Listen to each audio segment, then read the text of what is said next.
하신 하나님 아버지, 이 시간 또 말씀을 듣습니다. 말씀 앞에 우리가 무릎 꿇게 하시고, 하나님 정말로 주님의 기도를 본받아서 우리의 기도도 그 크기와 넓이와 깊이가 있어서 더 넓어지고 커지고 또 깊어질 수 있는 은혜를 허락하여 주옵소서.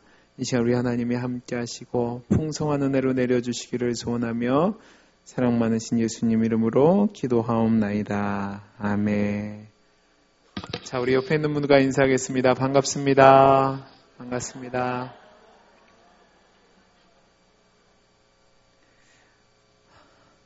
우리는 지난 시간부터 요한복음 17장에 나타난 예수님의 기도에 대해서 살펴보고 있습니다. 우리 지난주에는 예수님의 기도의 위대함에 대해서 두 가지를 들어서 예수님의 기도가 이전의 기도와는 달리 위대하다고 말씀을 드렸습니다. 첫 번째는 뭐냐면 기도하신 분이 우리와 다르게 위대하신 분이기 때문에 그 기도가 이전에 없는 위대한 기도라고 말씀을 드렸고, 두 번째는 예수님이 드린 기도가 비록 어려운 상황이었지만 그 가운데서도 예수님이 그 상황을 뛰어넘는 위대한 기도가 있어서 위대한 기도라고 말씀을 드렸습니다. 첫째가 뭐냐면 말씀과 기도가 균형이 잡힌 기도였고, 두 번째는 십자가의 죽으심을 앞에 두고서도 내가 아니라 우리를 위한 기도였기 때문에 위대한 기도라고 말씀을 드렸습니다. 이제 나머지 두 가지 내용을 살펴보려고 합니다.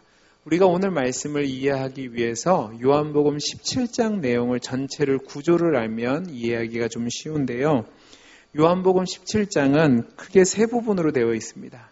크게 세 부분으로 되어 있는데 처음 1절에서 5절까지는 예수님께서 자신을 위해서 드리시는 기도입니다.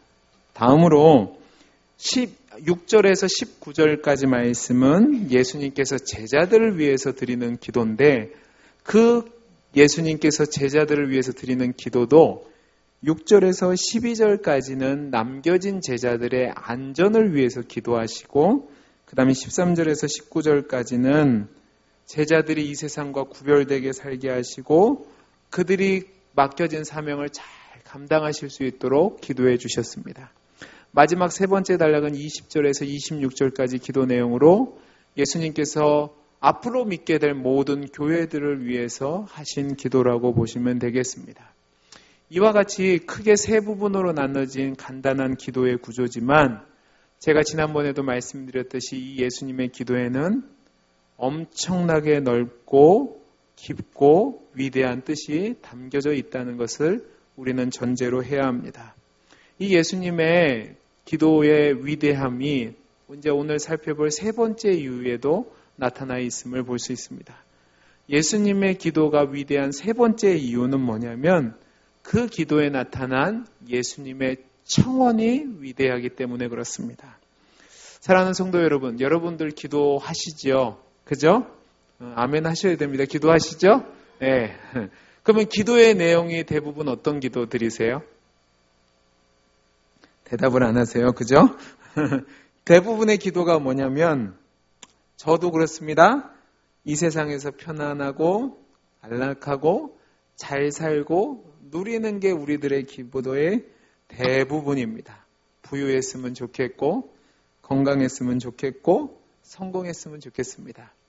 언젠가 제가 우리 딸이, 큰딸이 6살, 7살 무렵이었던 것 같아요. 그때 제가 우리 딸한테 이렇게 기도를 시켰습니다. 영은아, 네가 아빠를 위해서 기도를 좀 해줘야겠다.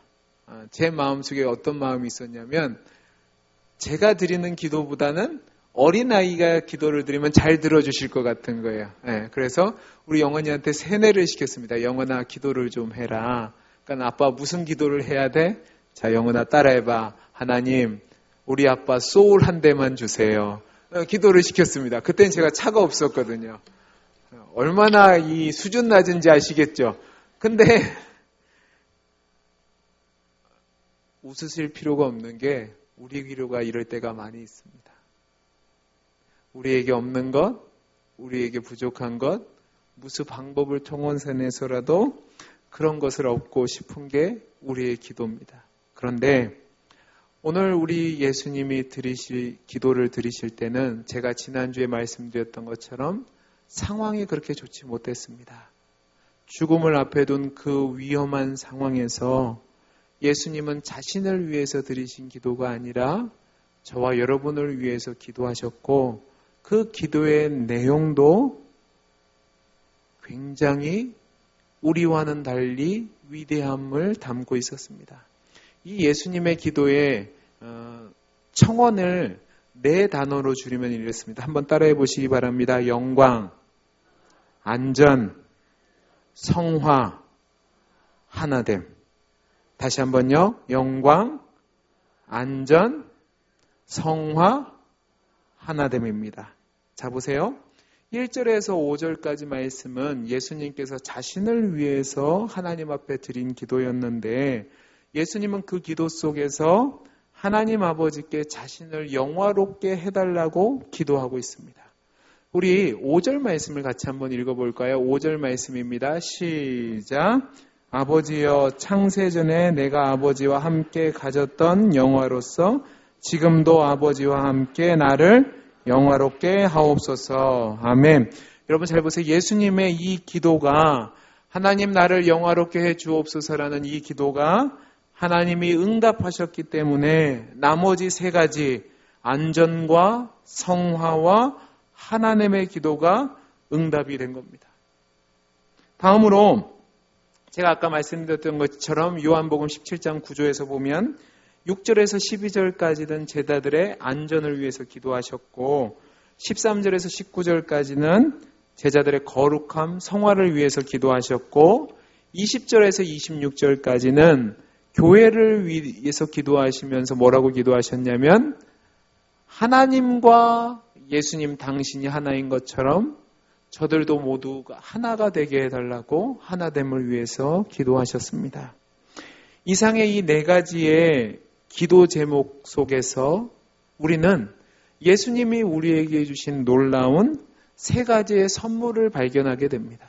그러니까 예수님의 기도가 위대한 건 뭐냐면 그 예수님의 요청 속에서 우리를 위한 선물이 있다는 말입니다. 첫 번째 선물이 뭐냐면 영생입니다. 뭐라고요?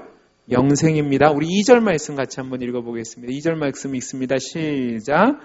아버지께서 아들에게 주신 모든 사람에게 영생을 주게 하시려고 만민을 다스리는 권세를 아들에게 주셨음이로소이다. 아멘. 여러분 우리가 예수님의 기도를 통해서 영생을 선물로 받았기 때문에 우리는 구원을 받은 자입니다. 그런데 중요한 사실은 우리가 영생을 선물로 받은 것은 예수님이 우리를 위해서라기보다는 그것이 하나님이 영광을 받으시는 것이기 때문에 또 그 영광을 우리에게 주시기 위해서 우리에게 영생을 주셨다는 겁니다. 그러니까 여러분이 예수 믿고 영원한 생명을 얻었다가 목표가 돼서는 안 됩니다. 그것은 시작이고 그것을 통해서 누구의 영광을 위해서 살아가야 되는 거예요? 하나님의 영광을 위해서 살아가야 되는 겁니다.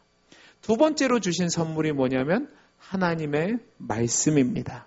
우리 8절 말씀을 같이 한번 읽어볼까요? 8절 말씀입니다. 우리가 읽지 않았지만 8절 말씀을 보겠습니다. 시작. 나는 아버지께서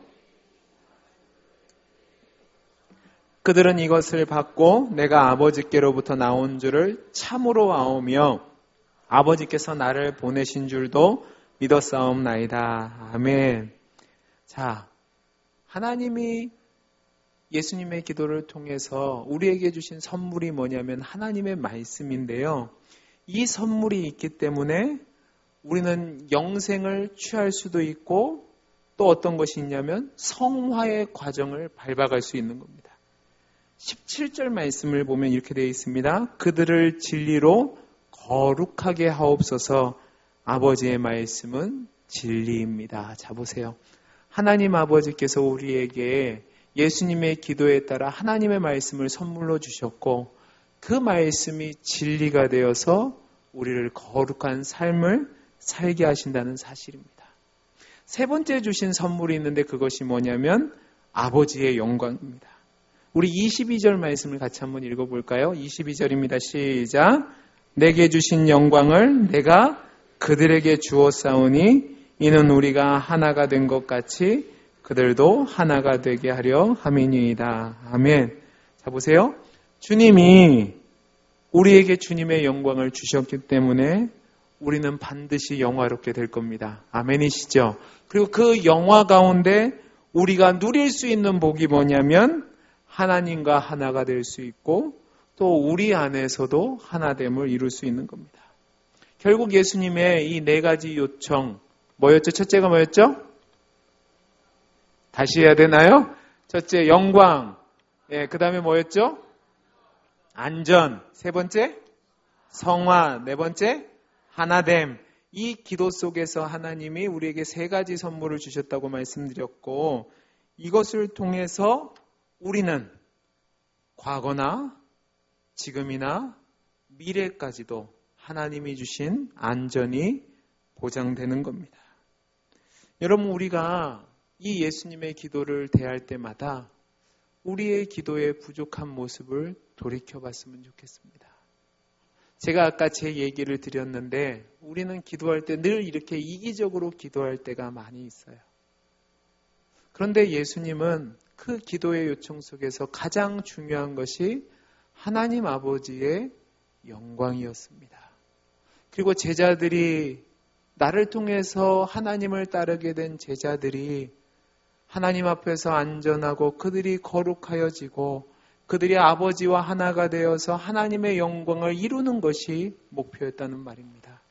그렇다면 저와 여러분이 예수님의 제자로 이 세상을 살아갈 때에 우리의 기도도 저처럼 수준 낮게 내 이익을 위해서 기도하시기보다는 우리를 통해서 하나님의 영광이 나타날 수 있도록 기도해야 될 줄로 믿습니다.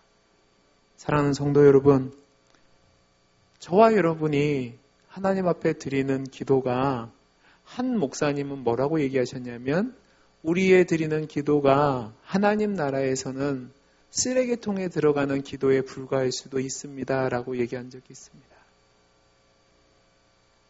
우리의 드리는 기도가 하나님의 영광과 상관없이 또 다른 사람을 위해서 다른 사람들의 영혼을 살리기 위한 기도가 아니라 내 이 세상에서의 편안함만을 위해서 드리는 기도라면 우리의 기도는 점검을 해봐야 됩니다. 기도의 시간이 중요한 것이 아닙니다. 기도의 양이 중요한 것이 아니라 예수님의 기도는 제가 아까도 지난번에도 말씀드렸듯이 6분이면 되는 기도였습니다. 근데 그 기도 속에서 그 기도가 위대한 것은 그 위기 속에서도 하나님의 뜻이 이루어질 수 있도록 사람을 살리고 생명을 살림으로 말미암아 하나님께 영광을 돌리는 것에 집중되었다는 사실입니다. 저는 저와 여러분의 기도가 나의 유익과 나의 만족을 위한 기도보다는 하나님의 영광을 위해서 주님의 몸된 교회의 지체들의 안전과 평안함과 거룩함과 생명을 살리는 일에 집중된 기도여서 그것을 통해서 수많은 사람들이 하나님이 주시는 위로를 누리게 하시고 그로 말미암아 종국에는 하나님의 영광 받으시는 귀한 기도가 될 수 있기를 간절히 소원합니다. 자, 이제 네 번째 기도입니다. 예수님의 기도 속에서 네 번째 위대함을 발견하는데 그것은 뭐냐면 예수님의 기도를 통해서 우리가 승리하는 삶을 살 수 있게 된다는 겁니다. 따라해 보시기 바랍니다. 예수님의 기도는 우리를 승리케 해주십니다. 자, 예수님의 기도가 왜 우리를 승리케 해주시냐? 이 예수님의 기도를 요한복음의 문맥 속에서 보시면 되겠습니다. 요한복음 13장에서 16장까지 말씀을 제가 예수님이 제자들과 마지막 만찬을 하는 가운데 제자들에게만 주시는 교훈이라고 말씀을 드렸습니다. 특별히 이 말씀 중에서 16장 33절을 보시면 좋겠습니다. 우리 16장 33절 말씀을 볼까요? 앞에 나와 있습니다. 같이 읽습니다. 시작. 이것을 너희에게 이르는 것은 너희로 내 안에서 평안을 누리게 하려 함이라. 세상에서는 너희가 환난을 당하나 담대하라. 내가 세상을 이겼노라. 자, 보세요. 예수님께서 가르침을 다 하신 뒤에 하신 말씀이 뭐였냐면 너희가 세상에서 환난을 당하라. 담대하라. 내가 세상을 이겼노라랍니다. 그리고 나서 예수님이 요한복음 17장에서 기도를 하시는데 요한복음 17장 기도를 보시면 예수님께서 기도하실 때 세상이란 단어를 몇 번 사용하였냐면 19번이나 사용하였습니다.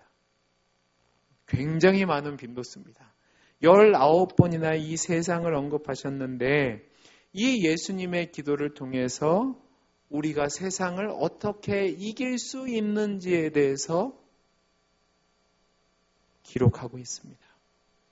우리 요한복음 17장 13절 말씀을 같이 한번 읽어볼까요? 요한복음 17장 13절입니다. 시작. 지금 내가 아버지께로 가오니 내가 세상에서 이 말을 하옵는 것은 그들로 내 기쁨을 그들 안에서 충만하게 가지게 하려 함이니이다. 아멘. 자, 보세요. 요한복음 16장 33절과 17장 13절 말씀을 연결해 보면 예수님께서는 남겨진 제자들로 하여금 이 세상을 이길 수 있는 용기도 주시고 우리의 삶을 통해서 그 승리의 기쁨을 누리며 그 승리의 기쁨을 통해서 하나님께 영광 돌리게 하고 있음을 볼 수 있습니다. 그렇다면 우리가 알아봐야 될 것이 예수님이 19번이나 언급한 이 세상이 어떤 것이냐 하는 겁니다. 여러분, 우리가 착각하지 말아야 될 게 이 세상이란 단어는 지금 우리가 살고 있는 지구를 얘기하는 것이 아닙니다. 지구를 얘기하는 것이 아니고 예수님이 말하는 이 세상은 뭐냐면 하나님이 없거나 하나님을 대적하는 사회를 이 세상이라고 그랬습니다. 우리 요한복음 17장 14절 말씀을 같이 한번 읽어볼까요? 14절 말씀입니다. 시작. 내가 아버지의 말씀을 그들에게 주었사오매 세상이 그들을 미워하였사오니 이는 내가 세상에 속하지 아니한 같이 그들도 세상에 속하지 아니함으로 인함이니이다. 잘 보세요. 예수님이 세상에 속하지 않아서 미움을 받았어요. 우리도 세상에 속하지 않으니까 미움을 받는다는 거예요. 그 얘기는 뭐냐면 예수님이 얘기하는 이 세상, 우리가 환난을 당하고 우리가 시험을 당하는 이 세상은 그리스도가 없는 하나님을 대적하는 세상이란 말입니다. 그 세상에서 우리가 승리할 수 있는 근거가 뭐냐? 예수님이 우리를 승리하도록 위해서 기도해 주시는데 그것은 승리자 되신 주님이 우리를 위해서 기도하고 있기 때문에 그렇습니다. 사랑하는 성도 여러분, 저와 여러분은 이 땅에서 살아갑니다. 근데 이 땅에서 우리는 시민권이 없습니다.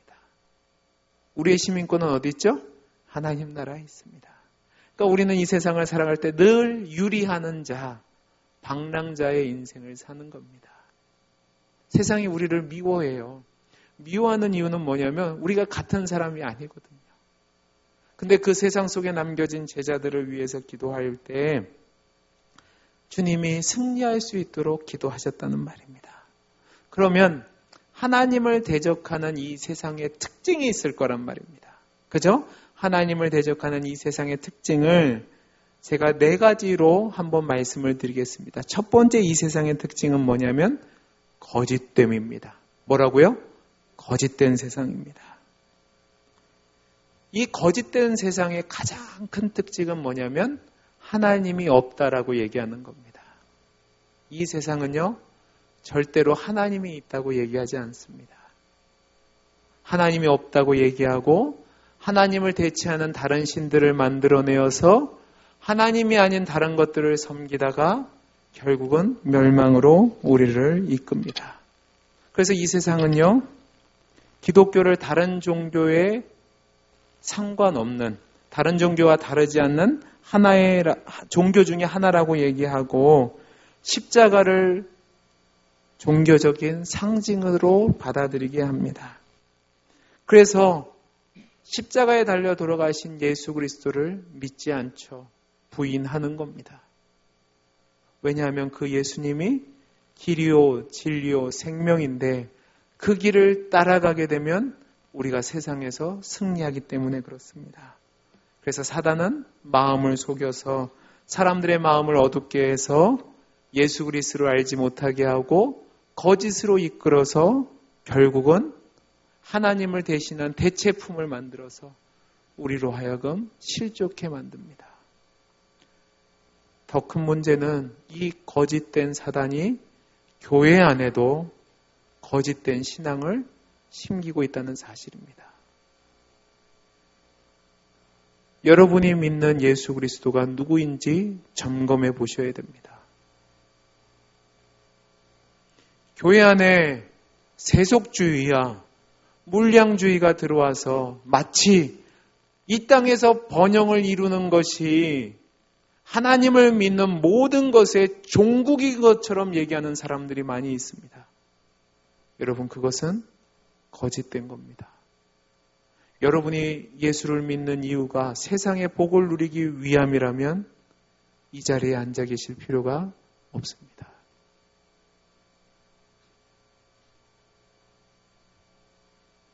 우리에게 있어서 진정한 진리는 무엇이냐면 유일하신 참 하나님과 그의 보내신 아들 예수 그리스도를 믿는 겁니다. 아멘이시죠? 그래서 요한복음 17장 3절에 이렇게 기록된 겁니다. 우리 같이 한번 읽어보겠습니다. 시작. 영생은 곧 유일하신 참 하나님과 그가 보내신 자 예수 그리스도를 아는 것입니다. 아멘. 예수님의 기도를 통해서 우리가 세상을 이기는데 그 세상을 어떤 세상을 이기냐? 거짓된 세상을 이기고 우리가 진리 안에 거하게 되는 겁니다. 길이요 진리요 생명 되신 예수님, 우리의 참 하나님 되신 하나님을 나의 아버지로 모시는 것. 그 은혜이기 때문에, 그 은혜가 있기 때문에 우리는 세상에서 승리자로 살아가는 겁니다. 그래서 요한일서 2장 15절을 보면 이렇게 되어 있습니다. 이 세상이나 세상에 있는 것들을 사랑하지 말라. 누구든지 세상을 살아가면 아버지의 사랑이 그 안에 있지 아니하니라고 되어 있습니다. 사랑하는 성도 여러분, 저는 저와 여러분이 예수님의 중보기도를 힘입어 거짓된 이 세상에 우리의 모든 것을 두는 것이 아니라 참 하나님과 진리 되신 예수 그리스도의 우리의 모든 것을 두는 복된 성도님들이 되시기를 간절히 소원합니다. 자, 두 번째로 이 세상의 특징은 뭐냐? 첫째가 거짓됐다고 그랬죠. 그죠? 두 번째는 위험하다는 겁니다. 잘못된 길로 인도하니까 위험한 거죠. 근데 문제는 뭐냐면 사람들은 이 세상이 안전하고 굳건하고 영원할 것이라고 생각하는 겁니다. 여러분 가만히 보세요. 왜 사람들이 돈에 목숨을 걸까요? 생각 안 해보셨어요? 저는 돈이 늘 좋아서요. 돈을 참 많이 생각해 봤습니다. 왜 사람들이 돈에 목숨을 걸까? 돈이 있으면 안전하거든요. 편안하거든요. 그 돈이 있으면요. 떵떵거릴 수 있거든요. 그런데요. 성경은 뭐라고 얘기하냐면 이 세상의 것은 잠시 잠깐 있다가 사라진다고 얘기합니다. 이 세상의 그 어떤 것도 확실한 것은 하나도 없습니다. 왜냐하면 이 세상이 거짓된 것이기 때문에 영원한 것이 없고 결국은 위험한 것이 되는 겁니다. 베드로 사도는 베드로전서 5장 8절에서 이렇게 얘기합니다. 근신하라 깨어라 너희 대적 마귀가 오는 사자같이 두루다니며 삼킨 자를 찾나니. 사단은 여러분을 삼킬 거짓된 것을 뿌려놓고 여러분을 삼키려 하고 있습니다. 그 위험한 세상 속에서 살아가는데 주님은 우리가 그 세상에서 이길 수 있도록 제가 아까 말씀드렸던 것처럼 6절에서 12절까지 제자들의 안전을 위해서 기도하시는 겁니다. 그 제자들의 안전을 위해서 기도하시는데 우리 11절 말씀을 같이 한번 읽어볼까요? 11절 말씀입니다. 시작. 나는 세상에 더 있지 아니하오나 그들은 세상에 있사옵고 나는 아버지께로 가옵나니 거룩하신 아버지여 내게 주신 아버지의 이름으로 그들을 보존하사 우리와 같이 그들도 하나가 되게 하옵소서. 아멘. 저와 여러분이 살아가는 이 세상은 사망의 음침한 골짜기도 있고 기가 막힐 웅덩이와 수렁도 있습니다. 그런데요, 그 어려움 속에서 죽음의 위협도 있고 넘어짐과 두려움과 상해함이 있을지라도 우리가 담대하게 성도로 살아갈 수 있는 것은 우리 주님께서 제자들의 안전과 보호를 위해서 기도하셨던 것처럼 하나님 보좌 우편에서 저와 여러분의 안전을 위해서 기도하시기 때문에 그렇습니다. 그 기도 덕분에 저와 여러분이 이 위험한 세상을 살아가는데 담대하게 성도로서 살아갈 수 있는 겁니다.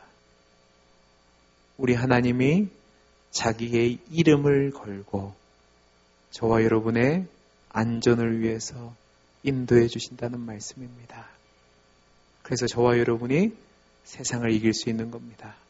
세 번째로 세상의 특징은 뭐냐면 더럽다는 겁니다. 우리 주변을 둘러싼 이 세상을 보십시오. 이제 더 이상 죄가 아닌 시대가 되어버렸습니다. 더럽고 추한 유혹을 따르다 보니까 이제 우리가 성도로서 이 세상을 돌아가는 것을 보면 숨이 턱턱 막힐 정도로 더러운 세상에 우리가 살고 있습니다. 하지만 저와 여러분은 그리스도 안에서 새 생명을 얻은 자로서 이 세상 속에서 더러움을 따라가는 것이 아니라 거룩함을 추구하는 백성이 되었다는 사실입니다. 베드로후서 1장 4절 말씀을 보면 이로써 그 보배롭고 지극히 큰 약속을 우리에게 주사 이 약속으로 말미암아 너희가 정욕 때문에 세상에서 썩어질 것을 피하여 신성한 성품에 참여하는 자가 되게 하려 하셨느니라. 아멘. 하나님은 우리에게 말씀을 통해서 약속을 주셨습니다. 그 약속을 우리 마음에 품고 살아가니까 우리는 이제 더 이상 세상의 더러움을 향해 가는 것이 아니라 정욕적인 인생을 살아가는 것이 아니라 신성한 성품, 즉 거룩한 성품에 참여한 자로 하나님의 영광을 위해서 거룩을 향해 나아가게 되는 존재가 되었다는 사실입니다. 요한복음 17장 13절에서 19절까지 말씀이 우리 주님이 우리의 거룩을 위해서 기도하고 계십니다. 우리 17절 말씀을 같이 한번 읽어볼까요? 시작. 그들을 진리로 거룩하게 하옵소서. 아버지의 말씀은 진리입니다. 저와 여러분이 이 세상에서 거룩하게 살 수 있는 이유가 뭐냐? 제가 아까도 말씀드렸듯이 예수님의 기도를 통해서 하나님이 우리에게 선물을 주셨는데 그 선물이 뭐냐? 거룩하신 하나님의 말씀입니다. 그 말씀을 할 때 우리는 세상을 따라가는 것이 아니라 하나님이 원하시는 거룩한 삶을 향해 나아갈 수 있습니다. 사랑하는 성도 여러분, 거룩한 삶을 살기를 원하시죠? 그죠? 그러면 여러분이 하나님의 말씀과 늘 동행해야 합니다. 이 말씀에 하나님의 뜻이 담겨져 있고 여러분을 향한 진리가 담겨져 있고 거룩이 무엇인지에 대해서 설명이 담겨져 있습니다. 제발 저는 우리 동원교회 성도님들이 후탁 성도가 없었으면 좋겠습니다. 후탁 성도가 뭔지 아세요? 모르시죠? 제가 설명해 드릴게요. 주일날 성경책 갖고 옵니다. 집에 예배와 함께 갖다 책상에 놓습니다. 일주일이 지나면 여기에 뭐가 쌓여요? 먼지가 쌓입니다. 그럼 먼지를 어떻게 불어요? 붑니다. 근데 먼지가 안 떨어져요. 그럼 어떻게 해요? 탁 하는 겁니다. 일주일 동안 상관없이 교회 올 때마다 먼지 털고 때려서 갖고 오는 거, 이게 후탁 성도입니다. 하나님의 말씀이 없이는 우리는 넘어갈 수밖에 없습니다. 늘 말씀을 묵상하셔서 하나님이 우리에게 주신 선물입니다. 이 말씀을 묵상하셔서 주님이 우리를 위해서 기도하시는 그 거룩함에 참여하는 귀하고 복된 성도가 되시기를 바랍니다. 마지막 네 번째는요. 이 세상의 특징은 분열됨입니다. 제가 첫째 뭐라고 그랬죠? 이 세상은 위험하고, 두 번째는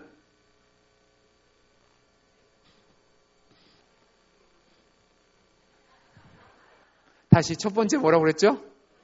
거짓되고, 제가 이렇게 머리가 나빠요.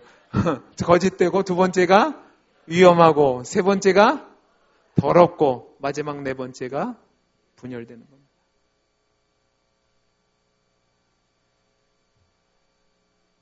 우리도 한번 보죠.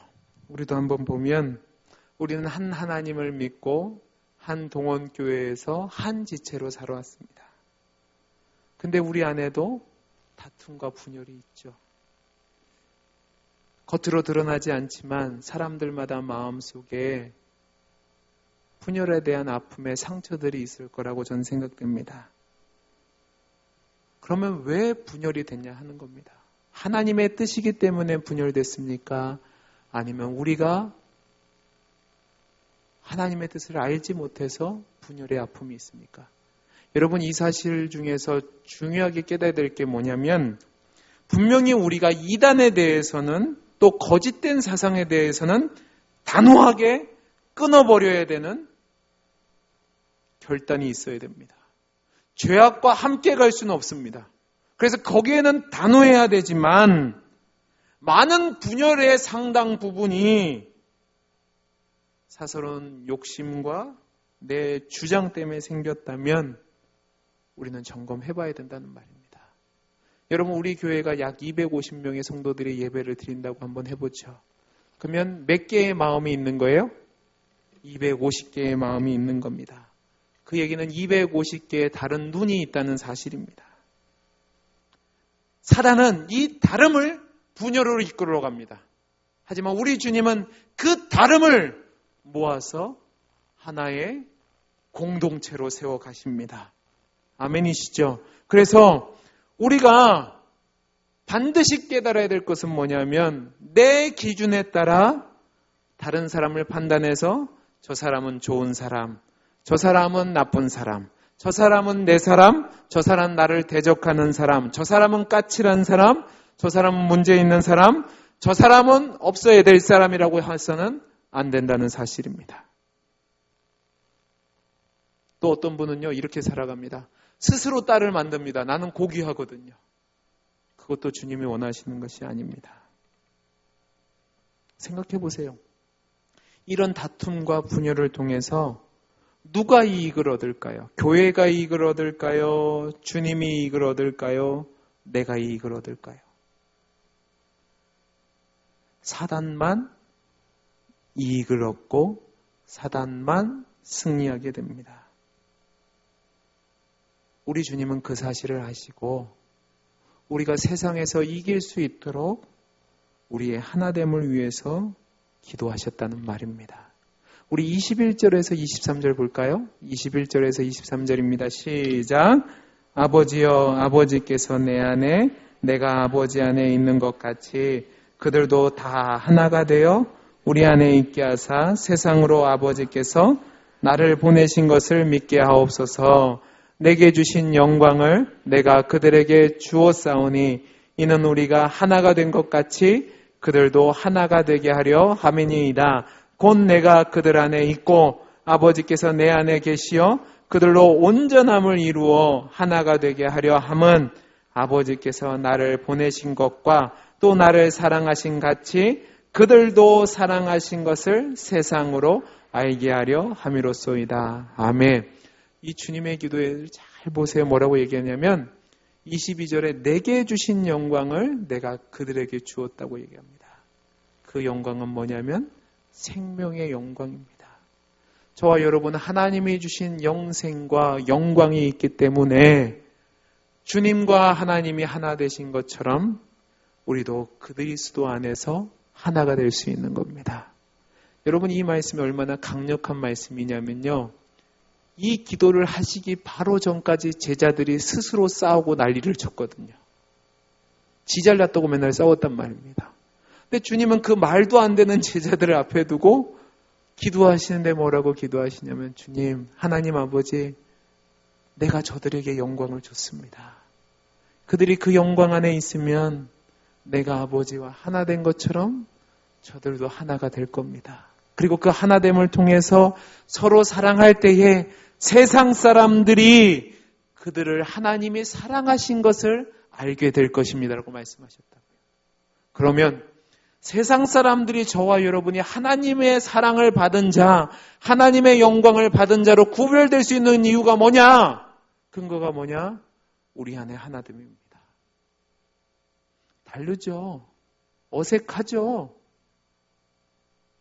하지만 우리가 한 생명을 얻은 자로서, 한 영광을 얻은 자로서 하나님의 영광을 위해서 살아갈 때 우리는 그리스도 안에서 하나가 될 줄로 믿습니다. 우리 주님이 얻은 영광은 십자가를 통해서 승리하신 영광입니다. 그 승리의 영광이 우리에게 있기 때문에 이 세상에 그 강력한 위험하고 거짓되고 더럽고 분열된 그 특성을 우리는 그리스도 안에서 이기게 되는 겁니다. 우리 옆에 있는 분들과 이렇게 인사하겠습니다. 당신은, 옆에 있는 분들과 인사하세요. 당신은 그리스도 안에서 저와 하나입니다. 아멘이시죠? 네. 근데 하나인데 싸우면 돼요, 안 돼요? 안 돼요. 물론 다툼이 있을 수 있죠. 갈등이 있을 수 있죠. 근데 우리가 그때마다 사단이 원하는 방향으로 가는 것이 아니라 하나님의 영광을 위해서 하나님이 원하시는 곳을 향하여서 우리의 마음을 모은다면 우리 안에 진실한 하나됨의 승리가 있을 줄로 믿습니다. 왜냐하면 주님이 지금도 우리의 하나됨을 위해서 기도하시기 때문에 그렇습니다. 말씀을 마치겠습니다. 저는 지난주에 이어서 예수님의 기도의 위대한 4가지에 대해서 말씀을 드렸습니다. 첫 번째로 예수님은 이 기도가 위대한 것은 첫 번째로 기도를 드린 인물이 위대하셨기 때문이고, 두 번째는 상황이 위대했기 때문이고, 세 번째는 내용이 위대했기 때문이고, 네 번째는 뭐라고 그랬죠? 예수님의 기도를 통해서 우리가 승리하기 때문에 위대하다고 말씀을 드렸습니다.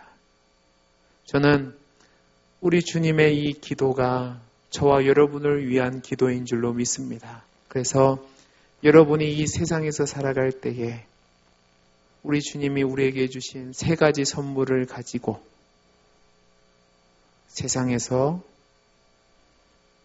거룩하시고 또 하나님의 영광을 위해서 살아가시고 또 비록 위험한 세상이지만 주 안에서 안전히 거하시고 또 하나님이 주신 사명 따라 하나됨을 이루어가는 귀하고 복된 성도님들 되시기를 간절히 소원합니다.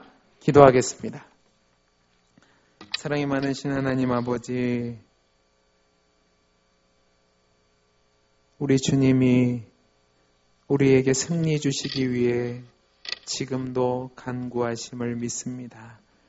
하나님, 우리에게 하나님의 영광도 선물로 주셨고 하나님의 말씀도 선물로 주셨고 영생도 우리에게 선물로 주셨습니다. 그 선물을 소유한 자답게 이 죄악된 세상에서 주님이 기도하신 것처럼 승리자의 삶을 사는 우리 모두가 되게 해 주옵소서. 감사하며 사랑 많으신 예수님 이름으로 기도하옵나이다. 아멘. 이제 우리 다 함께